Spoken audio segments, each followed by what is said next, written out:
It's hard to think it's really so. The door is locked, there's no one home. They've all gone out, we're all alone. Susanna, Susanna, Susanna, I'm crazy loving you. Que bonito, hein? Ó. Minha gente. Bonito, não é? Os anos 80, assim, particularmente eu falo, foi um dos filés da época de fazer música bonita.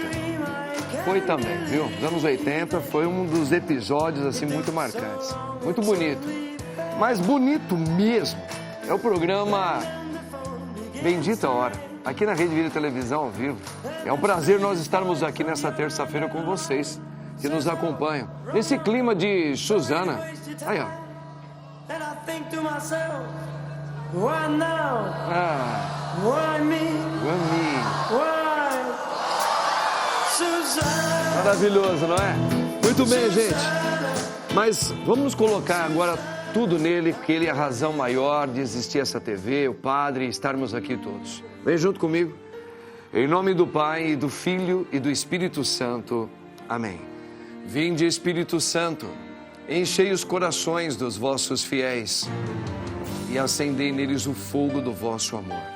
Enviai o vosso Santo Espírito, e tudo será criado, e renovareis a face da terra. Oremos. Ó Deus, que instruístes os corações dos vossos fiéis com a luz do Espírito Santo, fazei que apreciemos retamente todas as coisas segundo o mesmo Espírito, e gozemos sempre da sua consolação, por Cristo Senhor nosso, assim seja. Quem como Deus? Ninguém como Deus. Hoje a nossa igreja celebra a memória de Virgem Maria, Nossa Senhora Virgem Maria do Rosário. É isso aí, Nossa Senhora Auxiliadora. Que Deus abençoe a todos que têm devoção à Virgem Maria, né? Nossa mãezinha. Tudo bem, gente? Vamos aqui, ó, o Padre vai apresentar aqui para vocês agora os nossos convidados. Começar pro meu lado direito, ela está vindo pela primeira vez aqui no meu programa, ginecologista, obstetra e mastologista. Possui título de ginecologia obstetricia pela Federação Brasileira das Associações de Ginecologia e Obstetricia. É uns nomes bonitos. Estetrícia. Eu tenho a honra de ter aqui a doutora Amanda Vanzelli. Doutora Amanda, é uma alegria, viu? Seja bem-vinda. Você é muito querida, muito capaz. É uma alegria para nós ter você aqui. Gente, olha, ele é advogado criminalista, ex-PM da Rota. Vai brincar, vai. Advogado com mais de 35 anos de atuação no plenário do júri. Mais de 500 plenários feitos, gente. Eu tenho a honra de tê-lo aqui, pelo menos pela primeira vez no meu programa, o doutor Celso Machado Vendramini. Doutor Celso, que alegria. Seja bem-vindo. Muito obrigado, Padre Marcos. Agradecido de coração mesmo. Tamo junto sempre, viu? Sempre estaremos. Que legal, que legal. Aí, Barba, toma cuidado que ele foi lá da Rota, hein? Muito bem. Gente, olha aqui, ela está vindo pela primeira vez no meu programa, é médica vascular, diretora da Clínica Vascularte, doutora Camila Kio. Doutora Camila, seja bem-vinda. Deus abençoe você. Obrigada. Que alegria. Ela já veio aqui, já faz parte praticamente da Rede Vida aqui, vindo em vários programas. Apresentadora e palestrante, especializada em publicidade, marketing e em técnica de enfermagem. E também empreendedora em vários segmentos. Eu tenho a honra de trazer mais uma vez aqui a nossa querida Ivana Rei, publicitária. Ivana, Obrigada. você é querida demais. Obrigada. Obrigado, viu? Obrigada. Gente, vamos aqui então ver aqui um pensamento. A gente sempre costuma colocar aqui um pensamento e vocês dão uma pequena palavrinha. Se vocês concordam, não concordam, quer complementar ou não. Isso aqui, ó. Na sua mente moram os seus problemas e também suas soluções. E aí, o que vocês acham dessa frase? Na sua mente moram. Moram a gente deixa entrar. Não tinha antes, né?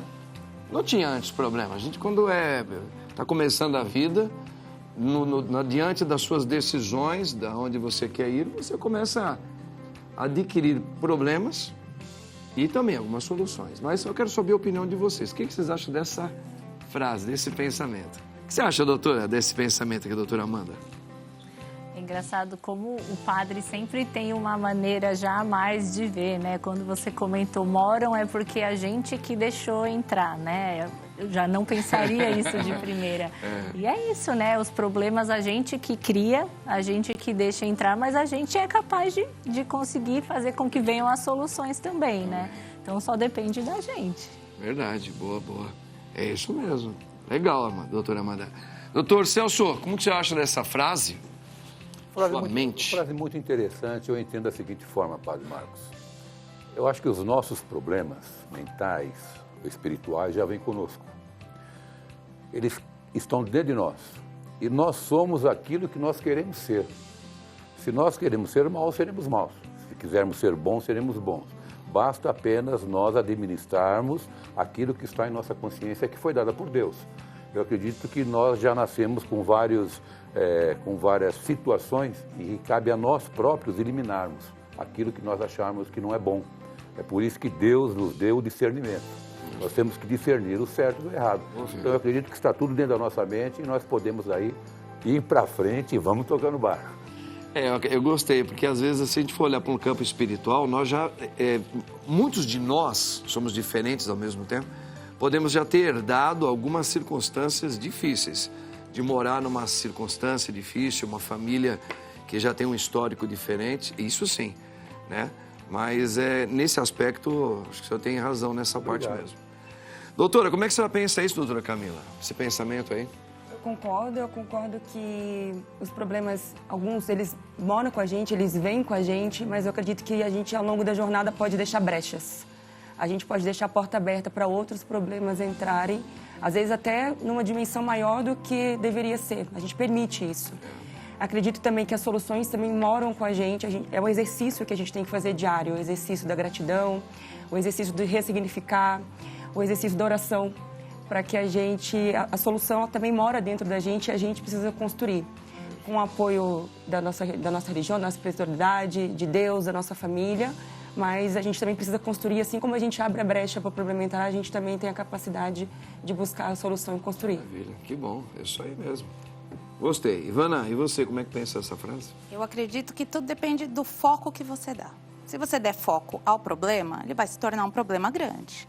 E problema tem solução? Se ele tem solução, ele já não é um problema.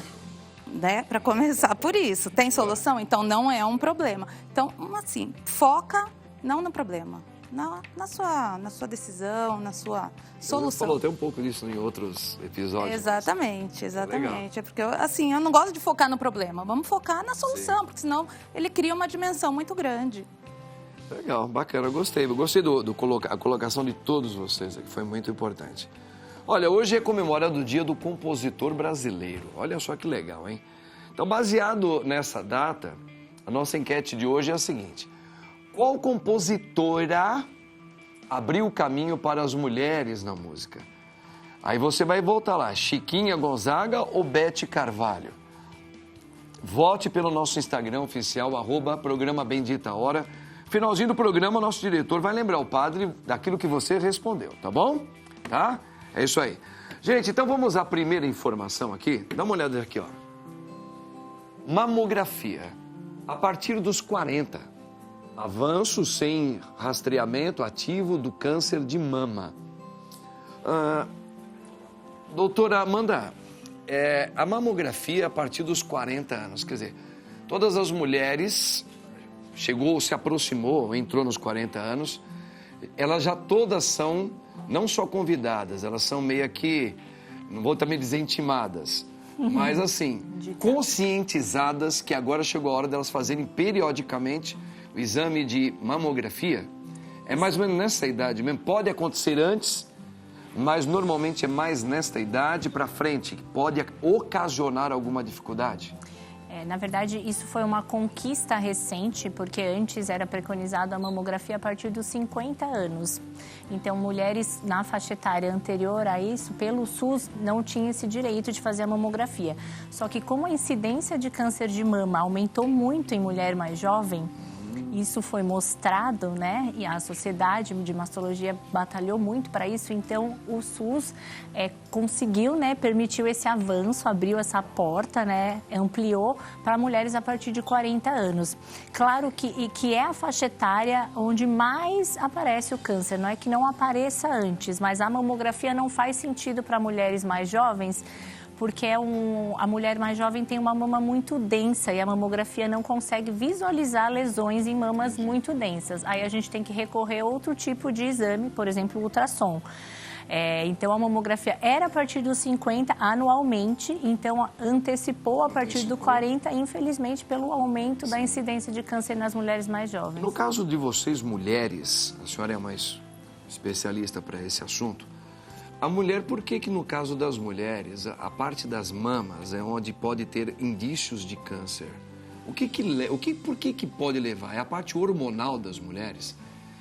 O que pode ser a origem disso, doutor? Eu sei que pode também ter várias, mas normalmente o que foi diagnosticado? Olha, normalmente as mulheres podem ter devido isso que é próprio da mulher. Existe alguma teoria assim? Na verdade, o próprio da mulher é pelo volume de glândula mamária e pela quantidade de hormônio. Isso se a gente for diferenciar homem de mulher. Mas a origem do câncer, como todos eles, não só o de mama, é multifatorial, né? E precisam de uma série de mutações, uma série de circunstâncias que aconteçam para desencadear um câncer. Então, no caso da mama, ele é originado na glândula mamária, no tecido epitelial. Então, quanto mais densa, mais tecido tiver a mama, maior a chance dela ter câncer de mama. Às vezes, independentemente de ter levado uma lesão ali, ela não sofreu nada de agressão nos próprios seios da mulher? Não. Às vezes, bonitinha, a mulher se cuida bonitinho, mas ela pode surgir algo do... Hoje, até um dos motivos, um dos questionamentos do porquê que o câncer, a incidência de câncer de mama tem aumentado tanto em mulheres mais novas. Sim. O que mudou para isso estar acontecendo? Sim. Os nossos hábitos de vida, né? O sedentarismo, a obesidade, o tabagismo, o alcoolismo, a alimentação ultraprocessada, a gente só come embalagem, ninguém mais come comida, né? A gente só come embalagem. Então, esse estilo de vida que a gente tem adotado tem levado a isso. Então, é uma série de coisas. E tem o fator genético, claro. Agora, uma curiosidade, uma curiosidade de leigo, tá? Por exemplo, no caso de algumas mulheres, elas têm a mama pequenininha, às vezes, né? Outras têm a mama bem grande, maiores. A questão para obter uma possibilidade de um câncer independe do tamanho, ou quem tem a mama maior tem uma tendência maior por uma questão de tecidos ser, sei lá, maior quantidade de tecido? Não sei, doutor. Uma pergunta... O que a gente sabe que a densidade mamária é um fator de risco para câncer, tá? Mas é um fator, né? Aliado a vários outros. Então, eu não quero que mulheres com mamas mais densas, né? Mas sim, ela é um fator de risco. Mas densidade é diferente de tamanho. Você pode ter uma mama grande, mas de gordura. Só mais gordura do que a própria... Exatamente. E, inclusive, eu até falei sobre isso num congresso, que o tecido gorduroso protege a mama. Então, uma mama que é densa e é pequenininha, ela tem maior chance, né, se a gente avaliar só a densidade, de ter câncer do que uma mama grande e com pouca densidade. Isso é interessante. Por isso que a mulher com a mama mais adiposa, a mamografia consegue visualizar bem, e mais tecido adiposo, menor o risco de câncer, porque o câncer não nasce no tecido adiposo, ele nasce no tecido epitelial. Interessante. Tá vendo, gente? Então tá aí, vocês mulheres a partir dos 40, né? Ou tá se chegando, já procura aí uma médica própria, que é a mastologista, para vocês fazerem os exames, que é muito importante, que dá tempo de você se prevenir aí, tá bom? Isso aí, tá? Vamos aqui mais uma informação. Metanol. Ih, gente, isso aí, hein? Problema brutal de fiscalização. Diz especialista em segurança pública. Doutor Celso, fala um pouquinho. A gente está vivendo agora esse advento aqui sobre o metanol nas bebidas destiladas e tal. Então, fala um pouquinho, como é que está essa questão da fiscalização, aos especialistas em segurança pública. O senhor que está aí também mexe muito com isso aí. Fala um pouquinho para a gente que pé está e se está tendo possibilidade de solucionar isso aí. Padre Marcos, é um crime o que estão fazendo. É um crime o metanol na bebida alcoólica, até porque a gente gosta de tomar um uísque também, né? Agora eu não posso mais tomar um uísque. Eu vou num lugar, eu tô com medo de tomar um uísque, um gin, uma vodka, eu tô com medo. Agora, solução tem. O que me deixa indignado, padre, é que existe aí muitos especialistas em segurança pública. Está simples de resolver esse problema, muito simples. Agora, esses dias atrás, ficou cega uma moça que tomou uma bebida na Alameda Lorena, um lugar nobre de São Paulo. Sim. Porra, tá tão simples, padre. A polícia vai até lá e pergunta para o dono do estabelecimento, onde você comprou essa bebida? Tem nota? Não, está preso. Mas a prisão que eu me refiro não é prisão de meses, não. É que a nossa justiça também está uma piada, né? Prende e solta, aí não dá. E estipular ali, ou mudar a legislação em Brasília, e colocar uma pena de 10 anos, 15 anos, para cumprir de ponto, desgraçado. Aí o que você faz? Chega lá. Sem fiança. Tem nada. É cana. O que o Brasil está precisando é de prisão para vagabundo e ladrão. Isso eu estou cansado de falar. A coisa está muito suave. Está muito suave. O camarada entra, vai à audiência de custódia, sai da audiência de custódia na cara do policial. Então, está fácil de resolver, viu, secretário de Segurança Pública? Até falo para o senhor aí. Vai lá no estabelecimento onde bebeu a bebida e deu o problema. O senhor comprou de quem? Tem nota? Não, está preso. Ah, o senhor comprou de quem? Tem nota? Tem. Então vai lá onde ele comprou e veja de quem ele comprou. Geralmente, né, alguns estabelecimentos compram de fundo de quintal. Porque esse metanol, segundo eu ouvi as pesquisas, esse metanol seria do crime organizado. Eu já ouvi falar disso também. Para abastecer os postos de combustíveis, eles iam misturar. Mas como está havendo uma fiscalização muito grande nos postos de gasolina, eles não tiveram como enxertar o metanol nos combustíveis. Aí venderam para a periferia toda e está cheio de fundo de quintal falsificando bebida. E o pessoal não tem noção do que está fazendo, colocaram para mais o metanol lá para ganhar dinheiro. Agora, mais vagabundo ainda é o indivíduo que tem um estabelecimento comercial e vai lá comprar. Se ele está comprando mais barato, é porque a coisa está errada. É tão simples. Eu vou comprar um celular. O celular custa 10 mil. O camarada me oferece por 1.000. Mas está sendo meio que... Já estão fazendo um cerco, aparentemente, para solucionar isso aí? Ou ainda a novela vai ser longa? Ih, padre, tá uma lenga-lenga. Vai, né? Eu ouvi agora o chefe do governo federal dizendo que vão fazer um projeto de orientação à população sobre metanol. Que orientação? Coisa nenhuma, pelo amor de Deus. Vai e mete em cana, pô. Prende o cara. Se não prender, não vai ter jeito. Mas aí já vai ter que mexer com várias instâncias. Aí é que está. Ou você moraliza, ou então vamos morrer. Agora, quem é que tem coragem agora? Eu vou numa festa amanhã, por exemplo. Eu vou encontrar com amigos meus lá da Rota, amanhã, numa churrascaria.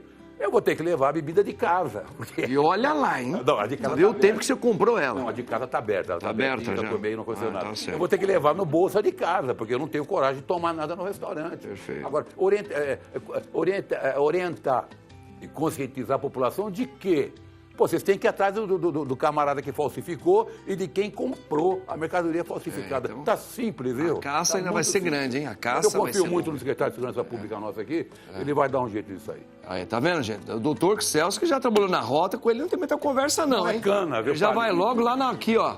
Não, padre, Não tem- enquanto nós não tivermos aqui nesse país prisão para valer, sem benefício nem de nada. Intimidar, né? O camarada foi condenado a 5 anos, 5 anos preso. Porque isso não incentiva o crime, né? Lógico. Não vai dar em nada mesmo. E El Vambora. Salvador lá, o presidente de lá não resolveu o problema? Vamos aqui, gente. Negócio é feio, viu, gente? Ó. Bom, diabetes e circulação. Como proteger os vasos sanguíneos? Essa parte de proteger os vasos sanguíneos. Doutora Camila, conta um pouquinho, a senhora que é uma das suas especialidades, claro. Diabetes e circulação. Quais são os procedimentos que uma pessoa... Primeiro tem que saber que tem diabetes, Exato. né? E entender como é que está se alimentando, sei lá o quê, enfim. Mas conta um pouquinho, assim, como proteger disso, doutora? Perfeito. Primeira coisa, tendo consciência sobre a relação do diabetes com a má circulação. Né? O diabetes, quando ele já está de longa data, nós estamos falando aí a partir de 10 anos de doença, sem controle, com a glicose alterada, começa a acontecer algumas alterações nos vasos sanguíneos que propiciam algumas feridas nas pernas, como, por exemplo, o pré-diabético, que é uma alteração comum e que é uma alteração que faz um alto risco de amputação. até mesmo outras alterações, como cegueira, insuficiência renal, infarto, enfim. Então, a partir de 10 anos de doença, esse açúcar alto, ele tem a capacidade de causar alterações nos vasos, especialmente os microvasos, os vasos da periferia, os vasos que a gente não consegue enxergar a olho nu. Então, esses vasos, eles acumulam mais gordura, eles ficam vasos mais rígidos, né? Esses vasos ficam mais propícios de ter entupimentos, então aí vem o infarto, o AVC, né? Além disso, essa glicose alta, ela causa uma neuropatia, então uma lesão dos nervos também da região periférica, estimulando as lesões, principalmente nos pés. O pé é uma área crítica, então é uma área que normalmente a gente não olha direito, especialmente a planta do pé. Então, se a gente está pensando que uma pessoa tem uma neuropatia, ela nem sente direito o sapato, não sabe nem, por exemplo, que tem um calo ali. Às vezes, ela toma um banho e ela não cuida, não olha direito as unhas. E isso tudo vira uma porta de entrada para infecção, para abrir ferida. E aí a gente normalmente, o ser humano... Agora, parece que está começando a haver uma conscientização um pouquinho maior de procurar mais os médicos para fazer exames periódicos. Tanto os homens... E as mulheres também. As mulheres já faziam isso com mais constante. Mas nunca foi muito hábito da população brasileira fazer exames periódicos. Talvez pelas condições também hospitalares, falta de condições, etc.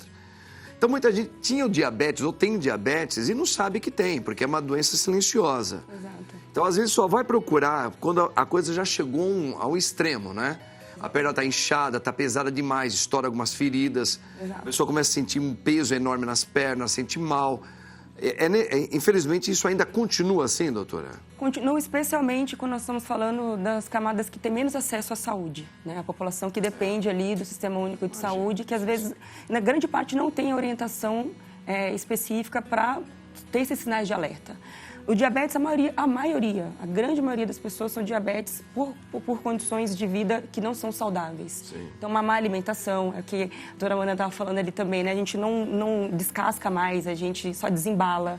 A gente se acostumou a alimentos que são saborosos, mas esses alimentos saborosos são ricos em açúcar, em gordura. A gente não consegue mais se alimentar de uma verdura e sentir prazer nesse gosto, né? Ou então uma comida que não seja muito salgada, muito gordurosa, enfim. Então, os próprios hábitos vêm tornando mais fácil a gente adoecer, né? E, além disso, a falta de atividade física e a não conscientização de, olha, você precisa anualmente fazer um check-up. Um exame de sangue simples faz com que a gente tenha um diagnóstico precoce do diabetes, né? Uma glicemia de jejum. Sim. Mas, eventualmente, se até você for no posto de saúde e fizer uma glicemia no dedo, né? O destro, que a gente chama, a gente já tem níveis ali para dar o diagnóstico de diabetes ali na hora, quando associado aos exames. Interessante, isso é muito importante, viu, gente? E outra coisa, né? Acho que você falou da alimentação, exercícios físicos, né? A gente precisa estar muito atento a isso, né? Senão, eu acho que a ansiedade está levando o ser humano. Pode reparar, quando a gente está muito ansioso, quem tem um apetitezinho mais, vai lá e avança em chocolate, pega o doce, come. Você está nervoso. Agora é metanol, tem que resolver esse negócio. Tá aqui, vou comer. Tô com raiva. Você come, desconta, não é? Sim. Na verdade, tem ocorrido uma compensação das frustrações no alimento. E aí, o alimento que ele é mais doce, que ele é mais gorduroso, ele é mais confortante. Então, e extremamente calórico. Dopamina, exatamente. E em pequenas quantidades, eles são hipercalóricos. 1.000, 2.000 calorias, uma porção muito pequena, que não mata a fome, mas que dá uma sensação de prazer imediata e aquela compensação naquele momento. E aí nós estamos tendo doenças como diabetes, o infarto, o câncer, que está cada vez mais precoce, exatamente. É multifatorial e o principal é o estilo de vida mesmo. Tá vendo, gente? Isso aí, vamos nos cuidar, viu? Ficar esperto aí. Vamos a outra informação aqui, gente, olha. Televisão do futuro promete abrir espaço para publicidade segmentada e interativa. Vamos entender isso, gente? Televisão do futuro. Bom, primeiramente, a televisão não sei se ela vai acabar, mas hoje em dia a juventude, essa nova geração Z, usa hoje outros mecanismos, né? Mas a televisão eu acredito que sempre vai ter. O que seria uma publicidade, Ivana, segmentada e interativa? Dá algum exemplo assim, só para a gente imaginar o que a televisão no futuro promete abrir aí. Padre, nós já temos inteligência artificial. Sim. Daqui a pouquinho nós vamos sentir cheiro pela TV. Cheiro também? Nós vamos. Você vai poder interagir com a pessoa do outro lado. A pessoa vai vir Como se fosse um celular mesmo, você está interagindo, só falta sentir o cheiro. Um celular, nós podemos fazer compra ali no touch. Sim. Na TV, mesma coisa. Nós vamos poder fazer a compra ali só tocando. Um celular gigante. Na TV. Você vai colocar um celular gigante. Exatamente. Na TV. A TV, assim, cresceu muito. Tem essa parte do streaming, o YouTube, que está numa crescente gigantesca. Então, a TV vai acabar? Não, não vai acabar a TV. Mas a parte... Como aparelho, pelo menos, né? Não vai terminar. Ela está sendo importante para aplicar várias coisas. Exatamente. O segmento vai crescer muito. Agora, com a inteligência artificial, então, está facilitando a vida de todo mundo. Tem o lado bom e tem o lado ruim, né, da inteligência artificial. E se eu não quiser ter publicidade na minha televisão? Por exemplo, estou vendo um programa de entretenimento, eu não quero que ninguém entre ali na hora para falar propaganda do hambúrguer, não sei o que lá. Hoje você pode bloquear. Hoje não, desculpa. Daqui a algum tempinho aqui no futuro bloquear? Já pode bloquear. Já posso programar para não entrar, só entra se eu quiser. É a mesma questão de celular, a mesma questão. Publicidade vem com essa pegada toda agora para a TV. Pula. Você apertou para pula. Adianta. Fala mais rápido, volta. Tá. Entendi. Vai ser assim, então... Vai ser assim mesmo. A TV não acaba, mas a TV vai crescer muito ainda nesta parte... Interessante, hein? Do futuro. Vocês acham que vai melhorar? Você acha que vai melhorar? Como ela falou, tem um lado bom e um lado ruim, né? A gente... as coisas começam a ficar muito fáceis e a gente começa a ficar muito burro, né? Gostei. A gente para de raciocinar porque já vem tudo pronto. Tudo pronto. Né? Isso em tudo. No trânsito, os aplicativos de trânsito... Os dentistas já falam isso, né? Que a gente está perdendo a arcada dentária, que era mais forte, tinha mais dentes, porque a gente parou de comer aquilo que deveria como comer. Fomos nos habituando e é a mesma coisa do cérebro. Você para de pensar... Não, e a escrita, já viu a escrita? Escrita, a mesma coisa. Você vai escrever como você escreve no celular? Não. É verdade. Também escreve, exatamente. Áudio, né?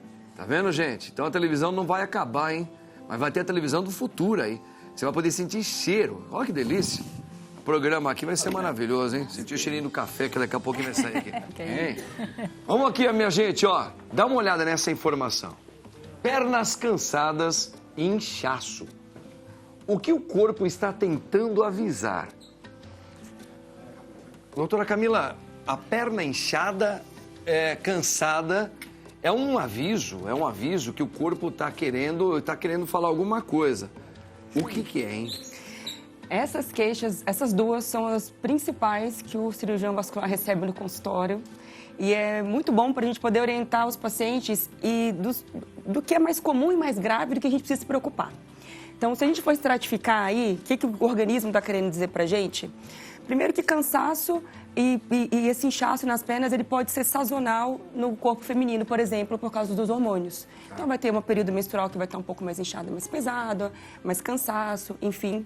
O segundo, aquelas pessoas que são sedentárias, ou seja, tem uma fadiga muscular ao longo do dia porque não faz exercício físico, então o próprio corpo está cansado de se carregar. Perfeito. Especialmente aqueles que estão um pouco acima do peso, sobrepeso, obesidade. Em terceiro lugar, aí eu puxo um pouco para a minha especialidade ainda, para a minha sub, que é a flebologia, ou seja, as varizes. Então, é uma causa muito comum e muito frequente de inchaço e cansaço nas pernas.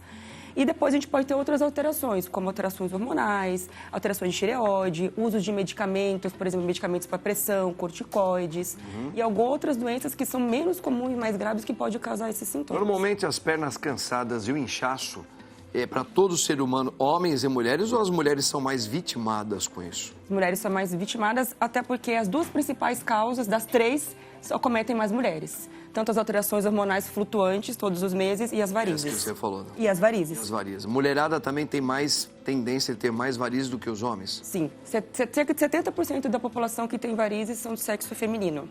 E qual é o melhor sistema para você fazer uma avaliação de prevenção para a pessoa, que às vezes... Isso pode ser hereditário também, doutora? As varizes? As varizes, assim, Sim. Por exemplo, a minha mãe, meus avós sempre tiveram. Então, assim, eu ainda não tenho, mas como é que eu faço, doutor? Tem alguns exames, assim, que você pode fazer facinho, rápido? Com certeza. Primeiro que o principal fator de risco é o genético. né? E nem sempre as varizes, você tem essa doença com as veias estando visíveis. Então, a melhor forma é você... Isso é importante. Exato. Então, se as veias não são visíveis, a gente consegue ter esse diagnóstico através do ultrassom Doppler, que é um exame de consultório, indolor, um gel com transdutor na perna, a gente consegue dar o diagnóstico definitivo das varizes. Se você tem veias visíveis, você tem um pouco mais de chance de ter alteração também de veias profundas e fechar esse diagnóstico. Perfeito. Então, a melhor forma é consulta para a gente fazer essa ectoscopia, ou seja, ver se tem veias visíveis, se as veias que você tem, que a pessoa tem visíveis são varizes ou não, porque pode ser veias saudáveis, e depois realizar esse ultrassom para ver como é que está o funcionamento das veias das pernas. Ótimo, ótimo. Agora, uma pessoa que tem um hábito de fazer exercícios físicos periódico, ela também pode ter as mesmas circunstâncias ou isso é um risco já bem diminuído? Bem diminuído.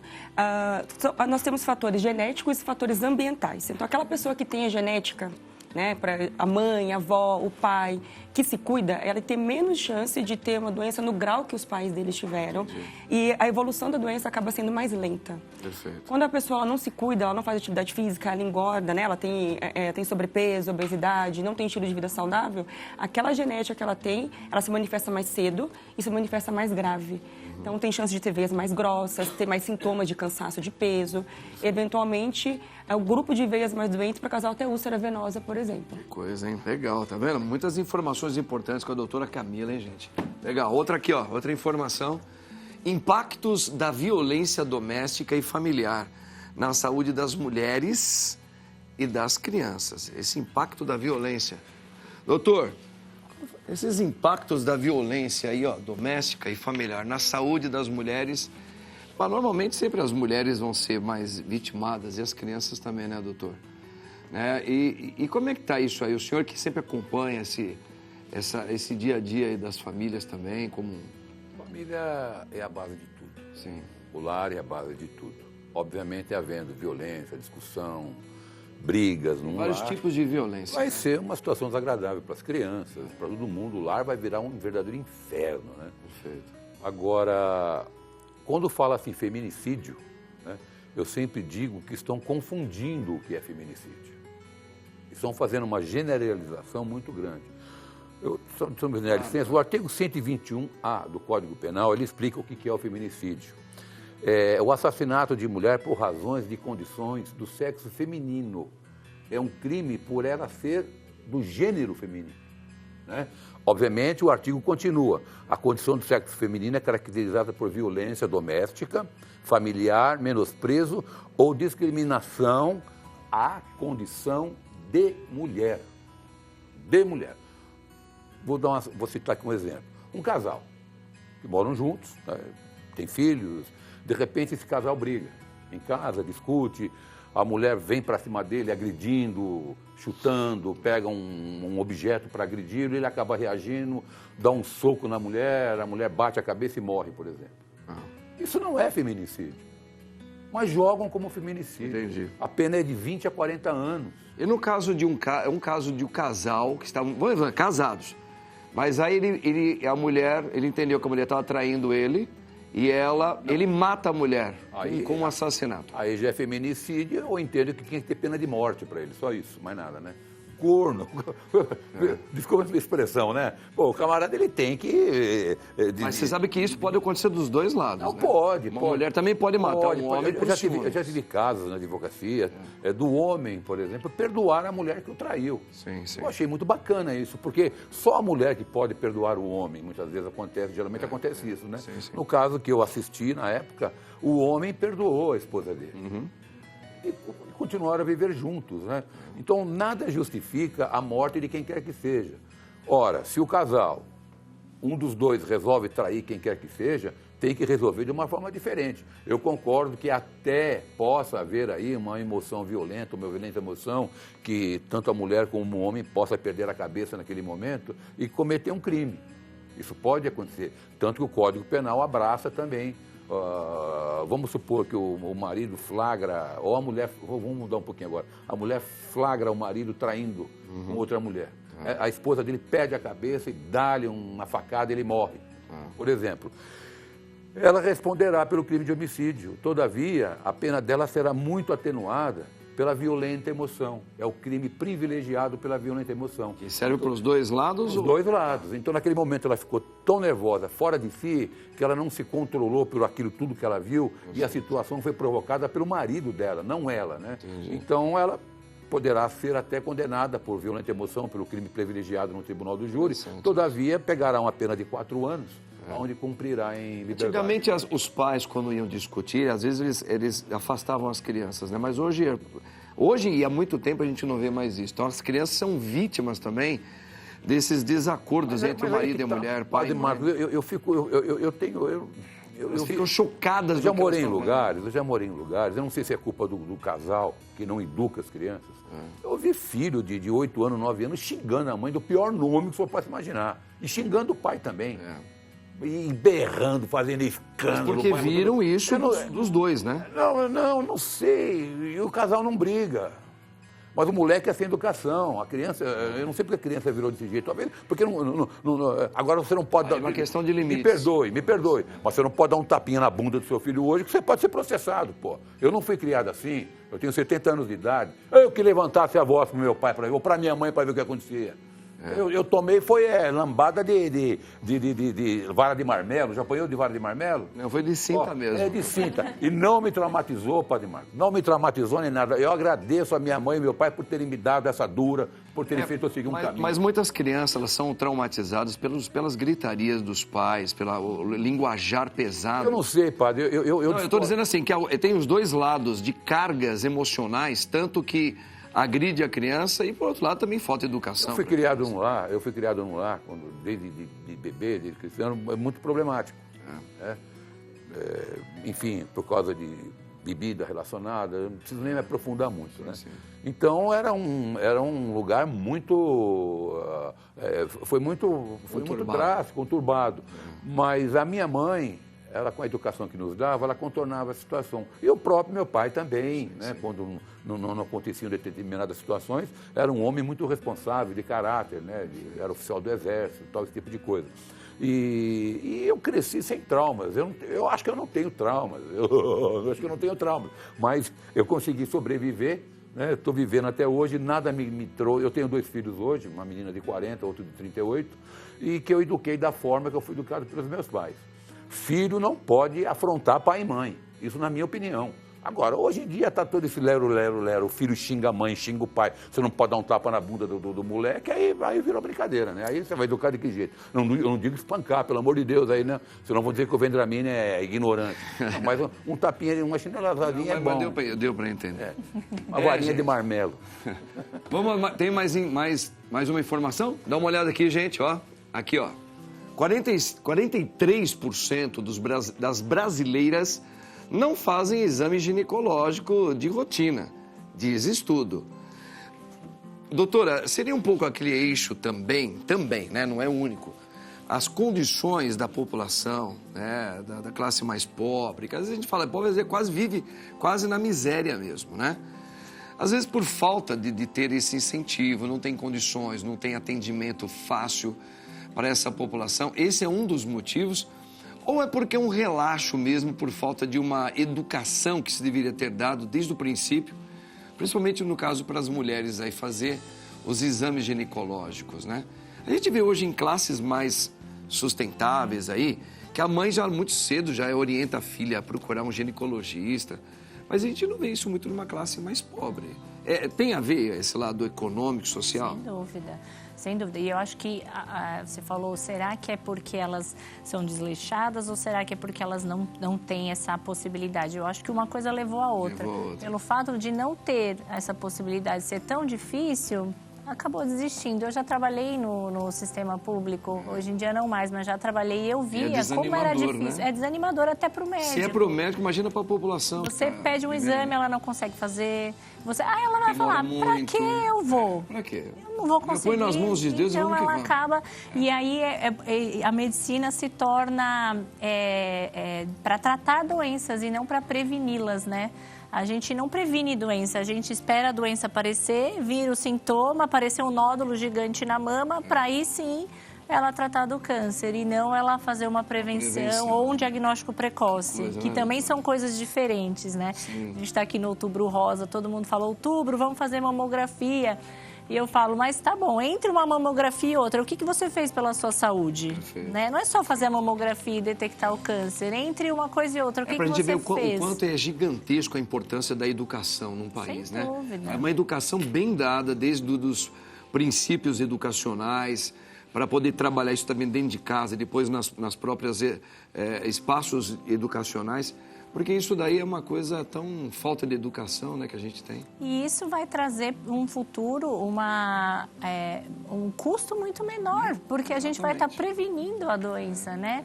Mas isso leva tempo, né? É um trabalho que tem que começar, é o que você falou, desde a criança. A gente tem que ter essa educação e elas têm que ter essa oportunidade de ir, porque não basta querer, ela tem que querer e conseguir marcar uma consulta, ter Vai acesso falar, a um médico. Tive um acesso e Fui bem fui bem atendida, atendido, com estou certeza ela vai fazendo- voltar. É, porque Com senão certeza. falar, você vai voltar só daqui a 2 meses. O cara queria falar, quer saber, meu?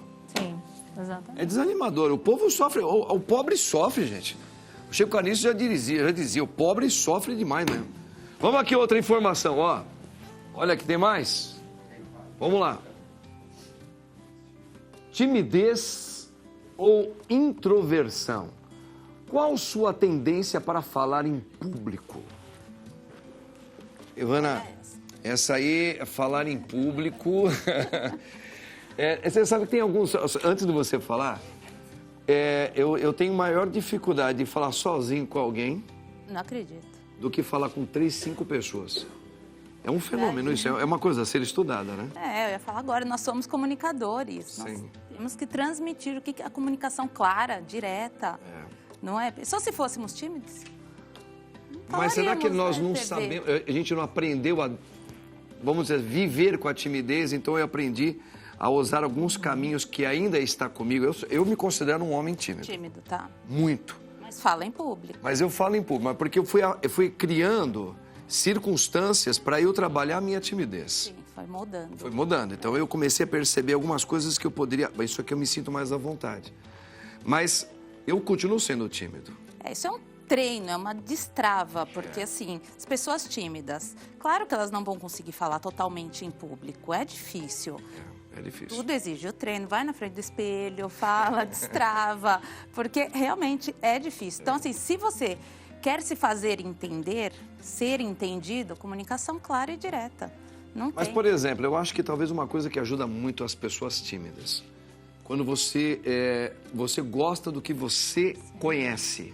Sim. Eu conheço, por exemplo, a doutora aqui, ou a doutora ali, ou o doutor, eles dominam a área deles, eles curtem aqui. Tem confiança no Tem que confiança. diz. Então, quando você tem confiança num assunto seu, que é do teu mundo, a tua timidez, ela é trabalhada. Você consegue melhor expor as suas... Sim, Não é? Porque falar às vezes com clareza. a doutora é tímida, mas quando ela vai falar da área dela, ela parece um foguete falando e a gente, uau!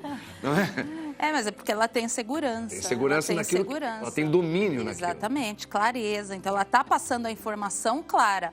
Que ela estudou, Que ela tá estudou, convicta, que ela exatamente. treinou, que ela viu. Exatamente, mas ela continua sendo tímida. Mas ela Agora- continua sendo tímida. Ela continua Não é? sendo tímida. Ela está aqui quietinha.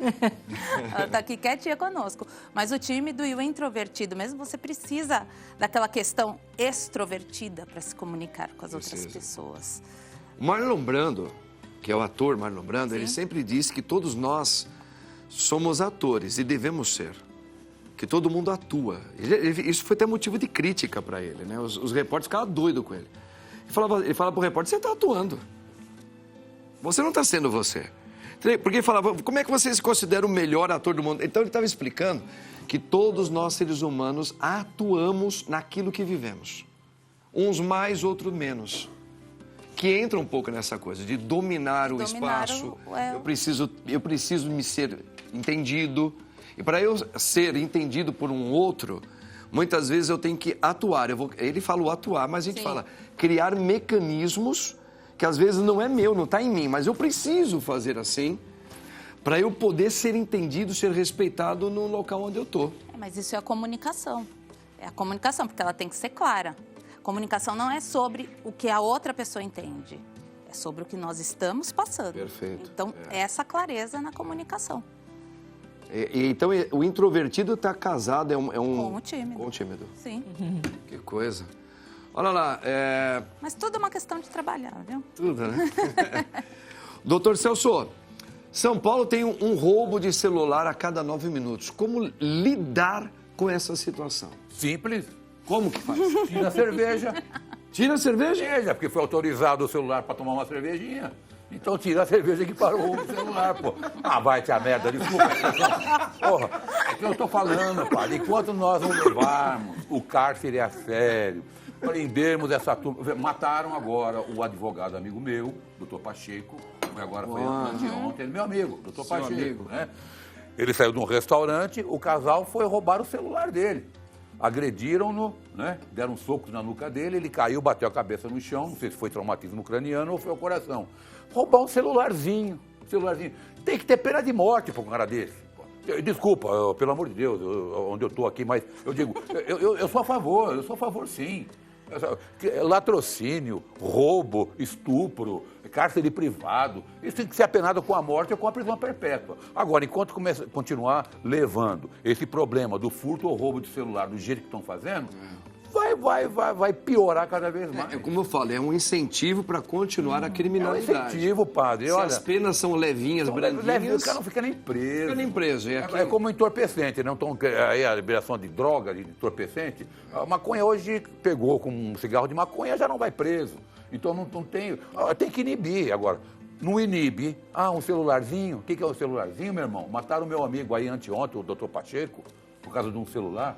Eu entendo muito o que o doutor Celso está falando, ele tem uma tese, apesar de eu não concordar com o negócio de pena de morte, tá? Isso aí eu já falo dentro de uma outra dimensão, mas que o que é certo, o que é errado, se precisar ir para a prisão, bota na prisão e deixa lá. Não pode tirar, não. Né? O Papa João Paulo II, quando recebeu o tiro daquele cara que deu um tiro nele, ele perdoou, mas ele falou, mas ele precisa cumprir. Isso. Ele vai ficar na cadeia aí. Justiça. Só me permite, só um minuto. Pois não. Padre, eu lidei com um bandido durante muitos anos da minha vida, quando eu pertencia à Polícia Militar do Estado de São Paulo e trabalhei na Ronda Ofensiva Tobias de Aguiar, a Rota. Eu fui baleado, tomei tiro de bandido e tirei a vida de muito bandido também em legítima defesa, tanto que eu fui absolvido. Não gosto de ladrão, não gosto de bandido, não defendo bandido, nem policial bandido eu defendo. A minha profissão é defender policiais, militares, civis, guardas metropolitanos que entram em confronto com a criminalidade. Sim. Matou o ladrão, eu vou defender o policial. Obviamente dentro do contexto legal, dentro da legislação, né? Então eu sei o que é esse povo, padre. Eu não gosto. Olha, eu já vi criminosos entrarem em residências e pegarem, estuprarem a mulher, amarrarem o marido numa cadeira, padre. Eu vi isso. Eu vi, então eu tenho um ódio desse povo, eu não gosto. Agora, continua brincando com o celular aí que a coisa vai piorar cada vez mais. Minha gente, tá vendo? Vamos aqui, ó. Doutora Amanda, quando deve acontecer a primeira consulta ao ginecologista, hein? Doutora. Aqui, doutora, desculpa. A partir de que momento? A primeira vez? Olha, é uma pergunta difícil porque a gente não tem essa resposta, assim, num guideline, né? Eu costumo falar... Quando ela tem a primeira menstruação, isso sim, porque até para... Não que eu vá fazer um exame ginecológico, mas para ela receber uma orientação do que aquilo significa, de como funciona o ciclo menstrual, das mudanças que vão acontecer no corpo dela, né? E antes disso, depende do interesse da criança ou, às vezes, a mãe quer levar para conhecer. Aí seria para um conhecimento e para criar um vínculo com o profissional que ela vá... criar mesmo aquela confiança, né? Mas exame ginecológico mesmo a gente só faz depois da primeira relação sexual, mas ir ao ginecologista, ter essa consciência do corpo, do ciclo menstrual, do que isso leva para ela, é a partir da primeira menstruação. Ela falou isso, mas só uma questão de curiosidade, tá? A primeira relação sexual. A gente hoje vê muitas mocinhas que... Aqui não está fazendo nenhum tipo de julgamento, não. Mas a senhora, como médica... Talvez saiba ter esse percurso de porcentagem. Aumentou muito, jovenzinhas muito novinhas, bem novinhas, que já procuram o ginecologista, que já tiveram e fazem relações genitais o tempo todo. Eu tenho colocado contraceptivos definitivos, né? Definitivos não, de longa duração, em pacientes de 12 anos, 13, 12 anos. Levadas pela mãe. Eu tenho um consultório particular, né? Sim. Levadas pela mãe. para já ter uma prevenção. E aí, como o adolescente não tem aquela rotina de tomar a pílula, elas optam pelo implante para poder ter a garantia. Eu me questionei isso ontem, porque eu tenho uma filha de 6 anos. Eu falei, meu Deus, será que com 12 anos eu teria que levar minha filha para colocar, né, pensar num contraceptivo? O lado bom é que elas estão sendo orientadas e a mãe está, né, tem ali o apoio da mãe. Por outro lado, 12 anos é uma criança. Porque já são outras épocas, né? Isso aí a gente, se a gente fosse entrar dentro do ponto aqui espiritual, as mocinhas só conheciam a sua primeira relação com o seu esposo. Isso eu estou falando da época de mamãe, da nossa mãe, não é? Mas ainda tem jovens que pensam assim, viu? Mas só por uma questão de curiosidade, doutor, tá? Esse dado que a senhora deu aí. Vamos aqui à nossa enquete, lembra daquela enquete lá? Vamos relembrar? Põe aí, ó. Compositora, qual foi a compositora que abriu o caminho para as mulheres na música? Tá? Chiquinha Gonzaga ou Beth Carvalho? Olha o que o povo falou, ó. Chiquinha Gonzaga, 75% disse que foi ela e 25% disse que foi Beth Carvalho. Foi Chiquinha Gonzaga, tá certo? O povo acertou, 75%. Parabéns aí, tá? Bom, gente, esse programa acabou. Foi rápido, porque ele foi bom. Vocês estão lembrando? É verdade. Então vamos lá. Doutor Celso, gostei muito do senhor, hein? Volta aí com suas ordens, se você precisar aí, tá bom? Tamo junto, ordens aí, tá? Bom, muito obrigado. Maravilha. Doutora Camila, gostei muito das suas colocações. Ajudou muito nós aqui. Obrigada. Ivana, você é maravilhosa. E obrigado aí pela lembrancinha pro padre. Obrigada, eu. Doutora Amanda, muito boa. Obrigada, gostei muito das suas muito explicações. obrigada. Viu? Foi facinho, viu? Foi mais fácil do que eu pensava. Gente, hoje logo mais às 19 horas tem aquela missa lá que a gente faz orações por curas e libertações. Às 19 horas na paróquia Nossa Senhora da Lapa. Te espero lá. E Deus abençoe você no nome do Pai, e do Filho e do Espírito Santo. Amém. Tchau, meu povo. Olha aí, ó. Honey, you know